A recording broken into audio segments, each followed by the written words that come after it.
नमस्कार साथियों, एक बार फिर स्वागत है आप सभी के अपने YouTube चैनल AKHD क्लासेस में। बिल्कुल रेगुलर बेसिस पे वीडियो जो है आ रही है और बिल्कुल हम उपस्थित हैं, जिससे हम लोग रेलवे ग्रुप डी के साथ साथ NTPC CBT एग्ज़ाम 2 के लिए, जिसका डेट बिल्कुल बात करेंगे तो 10 जुलाई को बिल्कुल घोषित है, आपका एग्ज़ाम होने वाला है। तो उनके लिए महत्वपूर्ण प्रैक्टिस सेट चल रही है, रेलवे ग्रुप डी के लिए चल रही है, तो रेगुलर आप लोग जुड़िएगा। और इसमें कुल 50 प्रश्न लिए जाते हैं, जिसमें हम लोग बात करें साइंस है, करंट अफेयर है, स्टैटिक्स जीके है, ठीक है, हिस्ट्री की बात करें, पॉलिटिक्स बात करें, ज्योग्राफी की बात करें, सभी क्वेश्चन बिल्कुल शामिल है इसमें। तो बिल्कुल आप लोग रेगुलर प्रैक्टिस सेट लगाइएगा और टेस्ट जो है देते हुए चलिएगा और लास्ट में स्कोर करें कितने प्रश्न आप 50 में से सही कर पा रहे हैं। साथ में प्रत्येक जो है प्रश्न जुड़े हुए महत्वपूर्ण फैक्ट को भी देखते हुए चलेंगे, तो वीडियो इंपॉर्टेंट रहेगी। देखिए, पहला प्रश्न कहता है विकिरण की तीव्रता मापने के लिए किस उपकरण का उपयोग किया जाता है।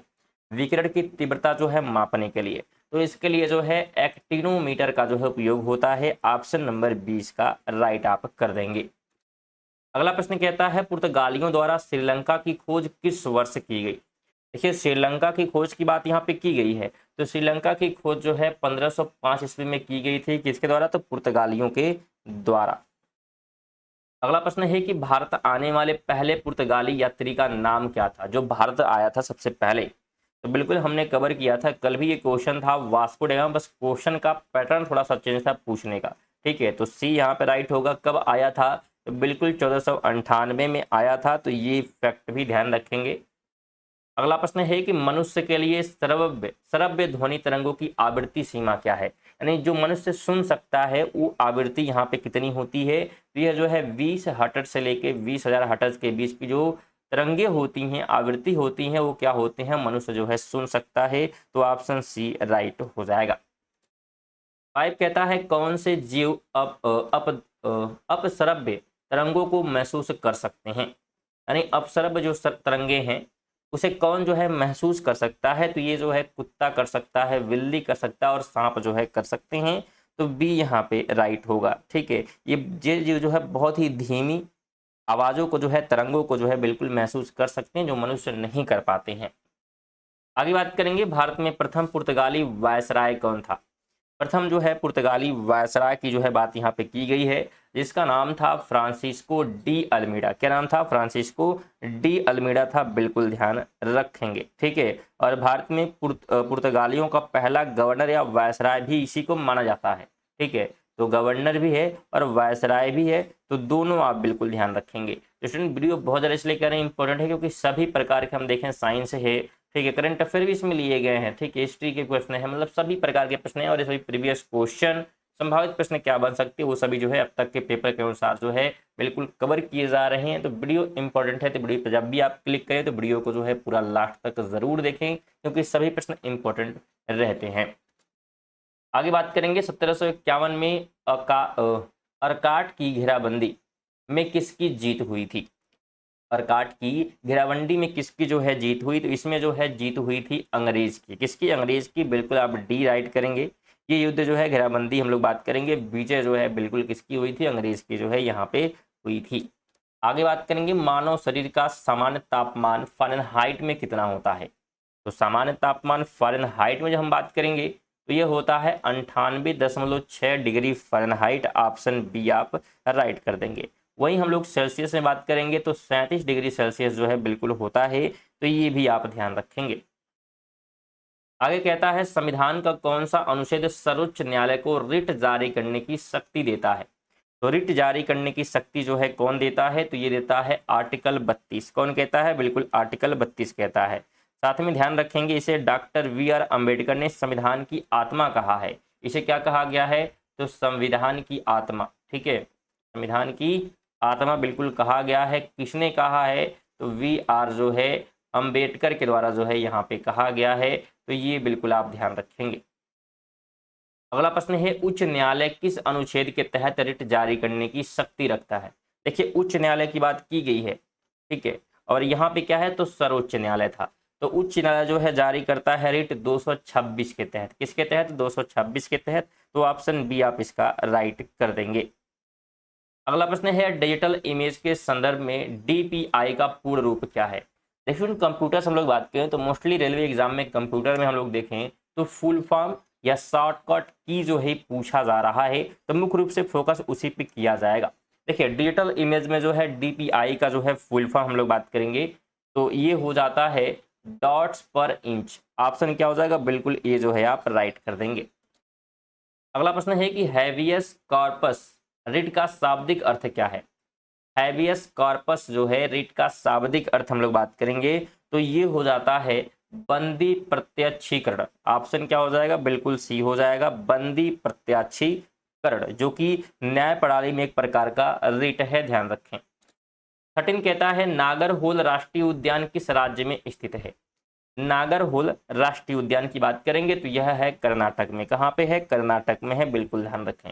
फ्रेंड वीडियो की बात करेंगे, वीडियो अगर पसंद आ रही है तो लाइक और शेयर जो है बिल्कुल करते हुए रहेंगे दोस्तों के साथ, बिल्कुल अभी शेयर करें, कम से कम एक सभी जितने वीडियो देख रहे हैं और जितने लोग पहली बार आए होंगे, रेगुलर अगर आप प्रैक्टिस सेट लगाना चाहते हैं, तैयारी कर रहे हैं ग्रुप डी का, NTPC Civil 2 एग्जाम का, तो बिल्कुल सब्सक्राइब करें क्योंकि ये सब चीज़ें बिल्कुल फ्री हैं और इससे बेनिफिट आपको क्या होगी, क्योंकि डेली ये वीडियो जो है रात को 8 बजे आएगी तो तुरंत आपको नोटिफिकेशन मिल जाएगा और तुरंत आप वीडियो क्या करेंगे तो देख लेंगे, तो ये आपको बेनिफिट होगा, इसलिए सब्सक्राइब ज़रूर कर लीजिएगा।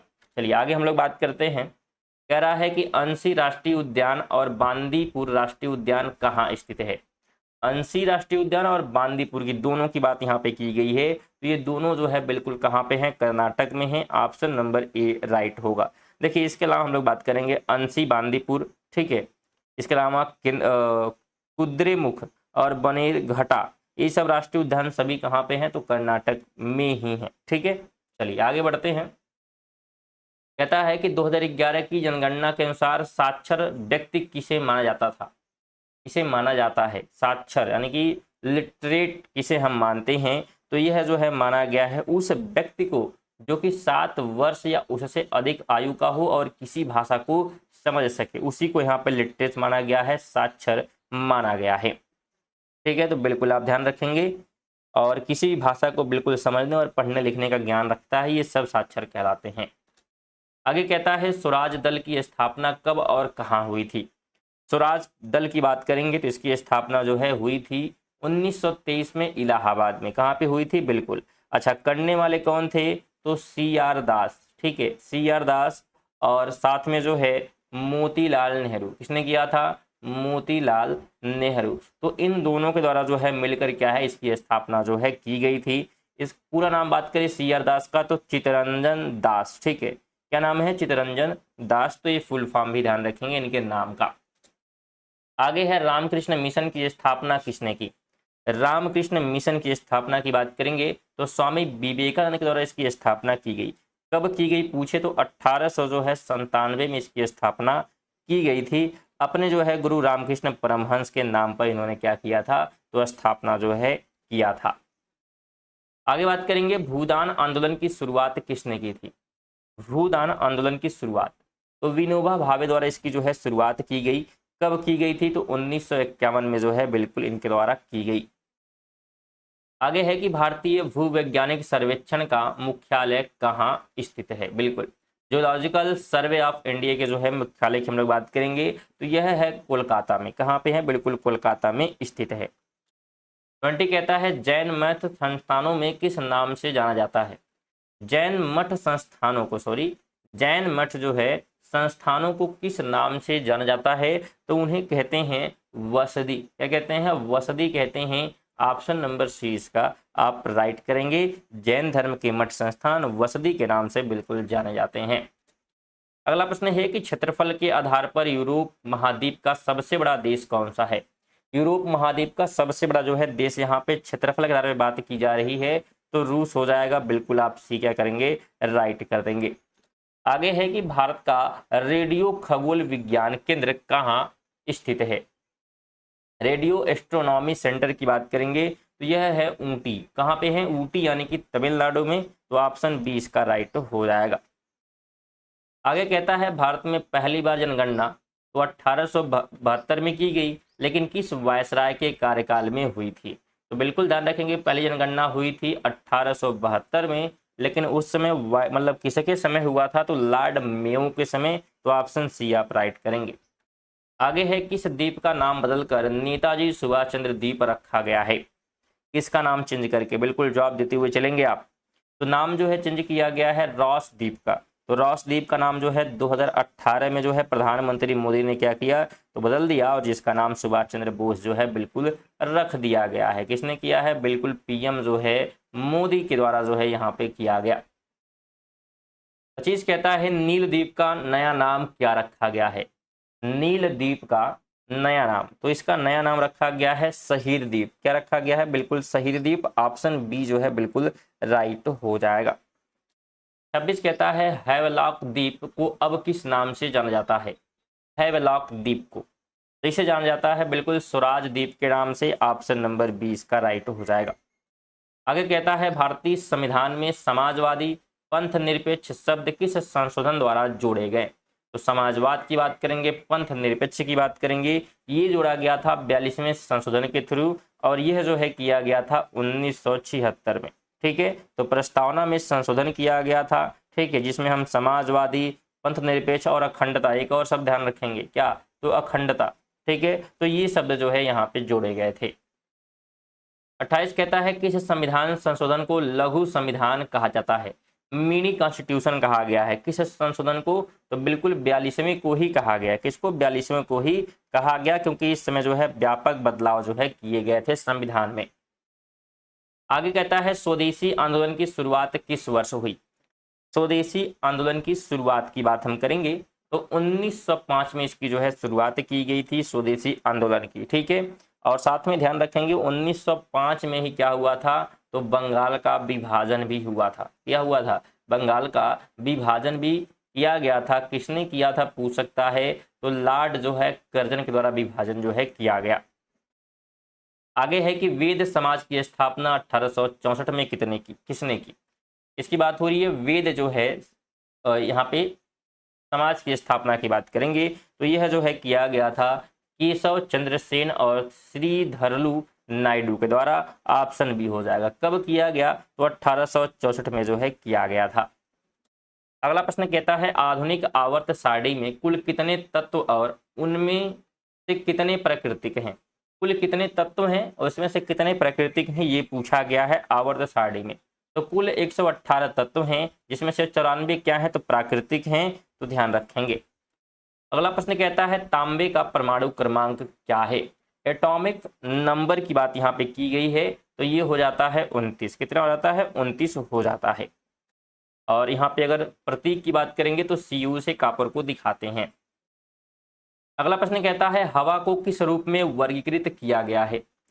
एयर को, तो इसे जो है वर्गीकृत किया गया है मिश्रण के रूप में। ऑप्शन सी राइट हो जाएगा। बिल्कुल ध्यान रखेंगे, हवा एक मिश्रण है, जबकि पानी और नमक की बात करेंगे तो ये जो है यौगिक हैं।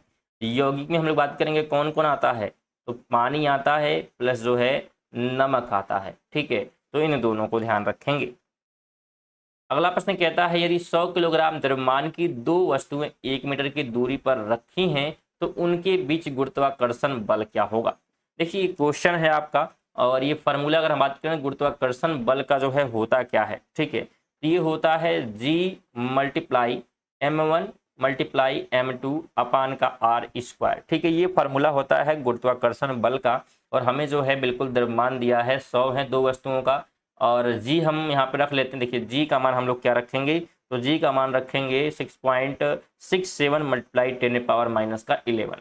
ठीक है, अब हम लोग इस यहाँ पे रख देते हैं, तो 6.67 मल्टीप्लाई 10⁻⁻11, और M1 हमारे पास 100 है, M2 भी 100 ही है, क्योंकि दो वस्तुएं 100 की हैं यहाँ पे बोला है, और R² यानी कि बीच की दूरी कितनी है 1 है, जिसका स्क्वायर करेंगे सेम होगा। अब देखिए हुआ क्या यहाँ पे, तो 6.7 हो गया मल्टीप्लाई यहाँ पे 10⁻⁻11 है, इसको मल्टीप्लाई आप करेंगे तो 4 0 यहाँ पे आ जाएगा, नीचे 1², मतलब आप लिखें ना लिखें, यानी अब 4 0 यहाँ पे आप जुड़ेगा तो होगा क्या, आप इसे जो है लिख सकते हैं। देखिए 10⁻4 लिख सकते हैं। क्या लिख सकते हैं, 4 लिख सकते हैं। ठीक है, अब यहाँ पे 11 है और 4 यहाँ से आप माइनस कर देंगे, तो अब हो क्या जाएगा, 10 हो जाएगा -7। ठीक है, क्या हो जाएगा, -7 हो जाएगा, और यही जो है हमारा आंसर होगा कौन सा, तो बिल्कुल सी वाला क्या करेंगे आप आंसर जो है करके आएंगे। उम्मीद करेंगे बिल्कुल समझ में आए हैं चीज़ें। आगे बात करेंगे न्यूटन का दूसरा नियम किससे संबंधित है। न्यूटन का दूसरा नियम जो है यहाँ पे पूछा जा रहा है, तो यह जो है किससे जुड़ा हुआ है, तो संवेग परिवर्तन की दर से क्या जुड़ा हुआ है, तो ऑप्शन सी राइट हो जाएगा। तो बिल्कुल आप ध्यान रखेंगे। ठीक है, चलिए आगे हम लोग बढ़ते हैं। कह रहा है रॉकेट का उड़ना न्यूटन के किस नियम का उदाहरण है। रॉकेट का उड़ना, तो ये जो है तीसरे नियम का, बिल्कुल तृतीय नियम का जो है एग्जाम्पल हो जाता है। रॉकेट का उड़ना, बंदूक से गोली चलाने पर जो है कंधे को पीछे हटाना, या नाव से जो है कूदना, तो क्रिया प्रतिक्रिया के जो है सिद्धांत यानी कि तीसरे नियम से जो है जुड़ा हुआ है। तो ये कौन सी, बिल्कुल याद रखेगा, चलिए लिख देते हैं, क्रिया जो है प्रतिक्रिया का जो है नियम है, अगर हम तीसरे जो है नियम की बात करेंगे तो। अगला प्रश्न कहता है धातुएं आमतौर पर इलेक्ट्रॉनों के साथ क्या करती हैं। तो अगर मेटल है तो ये लोग धातुओं के साथ क्या करेंगे, तो दान करती हैं, डोनेट करती हैं, बिल्कुल सी हो जाएगा। धातुएं बिल्कुल क्या करती हैं, इलेक्ट्रॉन दान करती हैं, जिससे उन पर सकारात्मक यानी कि पॉजिटिव आवेश आता है और इसे ऑक्सीकरण का भी कहा जाता है। आगे बात करेंगे कौन सी धातु सबसे अधिक आघातवर्ध और तन्य होती है। ठीक है, आघातवर्ध और तन्य। ठीक है, तन्य मतलब यहाँ पे क्या हो गया कि मतलब तन्यता का गुण इसमें होता है, तो सोना हो गया। सोने में ये कहा जाता है कि 1 ग्राम अगर सोना है तो आप 1000 मीटर जो है लंबे तार क्या है बनाए सकते हैं। तो बिल्कुल सी यहाँ पे राइट हो जाएगा। बहुत ही पतली चादर क्या है और तार इससे बनाए जा सकते हैं। आगे कहता है त्वरण के संबंध में कौन सा कथन सत्य है। कहता है ये केवल परिणाम है, ये वेग में परिवर्तन की दर है, यह हमेशा स्थिर रहता है, वेग बढ़ने पर ऋणात्मक होता है। कौन सा सही है त्वरण के बारे में, तो राइट सिर्फ बी वाला है कि यह जो है वेग में परिवर्तन की दर है। तो बिल्कुल बी आप राइट करेंगे। और ये भी ध्यान रखें वेग बढ़ने पर जो है यह धनात्मक और घटने पर ऋणात्मक जो है हो जाता है। 40 कहता है पृथ्वी की वायुमंडल में नाइट्रोजन गैस का प्रतिशत कितना है। पृथ्वी के वायुमंडल में नाइट्रोजन गैस के जो है प्रतिशत की बात करेंगे तो 78% है। बिल्कुल ऑप्शन सी आप राइट कर देंगे। वहीं हम लोग बात करेंगे ऑक्सीजन की। ठीक है, तो ऑक्सीजन हमारे पास कितना है। ठीक है, चलिए यहाँ लिख देते हैं ऑक्सीजन। ठीक है, ऑक्सीजन जो है हमारे पास कितना है, 21% है। वहीं हम लोग बात कर लेते हैं आर्गन की। ठीक है, तो आर्गन हमारे पास 0.9% है। ठीक है, और अगर हम बात करें कार्बन जो है डाइऑक्साइड की हम लोग बात कर लेते हैं तो ये हमारे पास 0.03% है। अगला प्रश्न कहता है चिप्स के पैकेट में कौन सी गैस भरी जाती है। चिप्स के पैकेट में, तो इसमें जो है नाइट्रोजन देखने को मिल जाता है। बिल्कुल ऑप्शन बी आप राइट करेंगे। N2 से क्या करते हैं, इसे हम लोग दिखाते हैं, जिसमें परमाणु के बीच जो है ट्रिपल कोवलेंट बॉन्ड होता है। तो ये ध्यान रखें। इसमें बिल्कुल आप सभी जो है रेगुलर प्रैक्टिस से जरूर लगाइएगा, क्योंकि अगर देखिए आप एक दिन में प्रश्न जो है बहुत सारे नहीं पढ़ सकते हैं, लेकिन अगर आपका एग्जाम जो भी दूर है, अगर रेगुलर आप 50 क्वेश्चन जो है प्रैक्टिस कर रहे हैं, मतलब हम लोग फैक्ट भी देख रहे हैं, तो मान चलिए अगर 50 क्वेश्चन आप रेगुलर तैयार कर रहे हैं तो सोचिए 2 दिन में आपके 100 क्वेश्चन, अगर 100 नहीं तैयार हुए तो कम से कम 50 तो तैयार होंगे 2 दिन में, 3 दिन में। क्योंकि प्रश्न मान लेते हैं हर कोई क्वेश्चन, हर प्रश्न तैयार नहीं होता, लेकिन कुछ क्वेश्चन तैयार हो रहे हैं। और सोचिए आप एक दिन में सोचेंगे 1000 प्रश्न देख लेते हैं तो, और एक दिन में 1000 प्रश्न तैयार कर पाएंगे, नहीं हो पाएगा। इसलिए आप लोग रेगुलर जब पढ़ेंगे तब क्या होगा, चीज़ें जो है क्वेश्चन आपको याद हो जाएंगी। प्रैक्टिस आप डेली लगाएंगे तो क्वेश्चन आपको याद हो जाएंगे और बिल्कुल बेहतरीन स्कोर करके आएंगे। इसलिए प्रैक्टिस सेट देना बहुत ही आवश्यक होता है और रेगुलर प्रैक्टिस सेट लगाइएगा। रेगुलर ये वीडियो जो है बिल्कुल 50 क्वेश्चन जो है बिल्कुल लेकर हम आएंगे। साथ में आप सभी कमेंट जरूर करेंगे। अच्छा, मैथ क्लासेज जो है बिल्कुल NTPC के लिए चलाई गई हैं, तो एक बार जाकर उनको क्लासों को जरूर देखिएगा और फिर आप डिसाइड करिएगा कि आपके लिए अभी क्या, क्योंकि रेलवे ग्रुप डी के लिए अभी टाइम है, लेकिन NTPC का कोई टाइम है ज़्यादा CB2 एग्जाम के लिए। तो लोग कमेंट करेंगे उनका प्रैक्टिस सेट भी स्टार्ट किया जाए या सिलेबस वाइज चीज़ें चलें, वो कमेंट करेंगे। ठीक है, इतने लोग जो है, कितने लोग हैं NTPC वाले, CBT2 वाले, वो कमेंट करेंगे। उनकी संख्या ज़्यादा यदि प्रैक्टिस सेट होता है। और ग्रुप डी की बात करेंगे उनके लिए बिल्कुल हम लोग क्या करेंगे, तो मतलब सिलेबस वाइज एक एक पैटर्न, एक एक टॉपिक स्टार्ट करेंगे अनुपात से। ठीक है, फिर जो है हम लोग दूसरे क्वेश्चन त्रिकोणमिति से ऐसे क्या है स्टार्ट करेंगे। तो आप लोग कमेंट जरूर करिएगा। चलिए आगे बात करेंगे तो 1 जूल कितने जो है अर्घ के बराबर होता है, बिल्कुल जवाब दीजिएगा। 1 जूल की बात यहाँ पे की गई है, तो यह जो है 10⁻7 जो है जूल के बराबर होता है। ठीक है, तो ध्यान रखेंगे जूल कार्य की जो है इकाई है। किसकी इकाई है, तो जूल जो है बिल्कुल कार्य की क्या है, इकाई है। तो ये आप ध्यान रखेंगे। आगे बात करेंगे एक अश्वशक्ति में कितना वाट होता है। एक अश्वशक्ति में बात की जा रही, इसमें होता है 746 वाट। ठीक है, तो ये आप ध्यान रखेंगे। ठीक है, आगे कहता है मानव शरीर का वह कौन सा आंतरिक अंग है जो पुनर्जनन में सक्षम है। तो पुनर्जन्म में जो है सक्षम है यकृत, लीवर। ऑप्शन सी हो जाएगा। लीवर शरीर का वह अंग है जो कटने या खराब होने पर प्राकृतिक रूप से स्वयं को पुनः बनने की क्षमता रखता है। आगे है कि पीलिया होने पर लीवर कौन सा पिगमेंट अधिक रिलीज करता है जिससे शरीर पीला पड़ जाता है। तो पीलिया होने पर जो है रिलीज करता है बिलीरुबिन, ठीक है, ये रिलीज करता है जिससे शरीर क्या होता है तो पीला जो है पड़ जाता है, जिसमें त्वचा और आंखों का रंग बिल्कुल पीला होता है, इसमें जो है बिल्कुल पिगमेंट निकलता है। 44 कहता है ओमनिज सेलुला ई सेलुला का सिद्धांत किसने दिया था। ओमनिज सेलुला ई सेलुला ये सिद्धांत जो है देने का जो है काम किया था रुडोल्फ विर्चो ने। ऑप्शन नंबर बी हो जाएगा। कब दिया था? 1855 में, 1855 में दिया गया था, बिल्कुल ध्यान रखेंगे। और ये जो है नई कोशिकाएं पूर्व मौजूद कोशिकाओं से ही बनती हैं, तो ये सिद्धांत ये कहता है। आगे कहता है यदि किसी परिपथ में वोल्टेज को स्थिर रखते हुए प्रतिरोध को दोगुना कर दिया जाए तो धारा पर क्या प्रभाव पड़ेगा। तो धारा पर जो है क्या प्रभाव पड़ेगा, तो ध्यान रखेंगे आधी हो जाएगी। धारा क्या हो जाएगी? आधी हो जाएगी, ठीक है। ओम के नियम की बात करेंगे तो V इक्वल होता है IR, ठीक है। V इक्वल क्या होता है? IR होता है, तो बिल्कुल ध्यान रखेंगे V यदि स्थिर है तो प्रतिरोध जो है बढ़ाने पर धारा घटती है और प्रतिरोध दोगुना होने पर धारा आधी हो जाती है। आगे बात करेंगे कमरे के तापमान पर कौन सी धातु तरल अवस्था में रहती है। तो कमरे के तापमान पे तरल अवस्था में मरकरी जो है, पारा जो है देखने को मिल जाती है। इसे क्विक सिल्वर भी कहते हैं। क्या कहते हैं? क्विक सिल्वर भी इसे कहा जाता है। आगे है किन धातुओं को आसानी से चाकू से काटा जा सकता है। धातु की बात हो रही है, उसे हम आसानी से चाकू से काट सकते हैं, तो वह है सोडियम और पोटेशियम। ऑप्शन सी हो जाएगा। सोडियम को Na और पोटेशियम को K से जो है दिखाते हैं। 50 कहता है आकाश का नीला रंग प्रकाश के किस घटना के कारण होता है। तो ये होता है प्रकीर्णन की वजह से। ऑप्शन नंबर सी इसका राइट हो जाएगा। इसमें देखिए आज के हमारे 50 महत्वपूर्ण जो है प्रश्न। वीडियो आपको कैसी लगी बिल्कुल आप प्यारा सा कमेंट जरूर करेंगे सभी लोग। और जितने लोग लाइक नहीं किए हैं तो लाइक करके जाएंगे, शेयर करके जाएंगे। आप लोग खुद देखिएगा व्यूज़ कितने हैं और लाइक आप कितने लोग किए हैं, तो लाइक कर लीजिएगा। साथ में जितने लोग सब्सक्राइब नहीं किए हैं, क्योंकि जितने लोग वीडियो देखते हैं अगर सभी लोग सब्सक्राइब करते तो हमारे जो है लगभग 100 के जो है सब्सक्राइबर से ऊपर हो जाते हैं। लेकिन अभी कितने हैं तो लगभग जो है 21 के जो है सब्सक्राइबर हमारे हैं, जबकि देखने वालों की संख्या ज़्यादा होती है। तो उससे सब्सक्राइब जरूर करें, ये सब चीज़ें बिल्कुल फ्री होती हैं, जरूर कर लें।